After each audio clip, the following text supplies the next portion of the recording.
Hey guys, just doing a quick video in reference to filling up your windshield washer reservoir.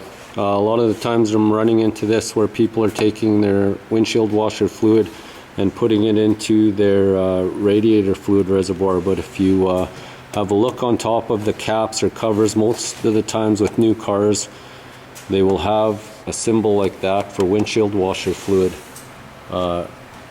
Radiator reservoir will have the like a little rad or a little number on it showing the degrees of it. But yeah, double check, make sure. Most of the cars are coming with these sitting right beside each other. A lot of people, I'm seeing it all the time now, that they're filling up their rad reservoir with windshield washer fluid. But yeah, double check, make sure.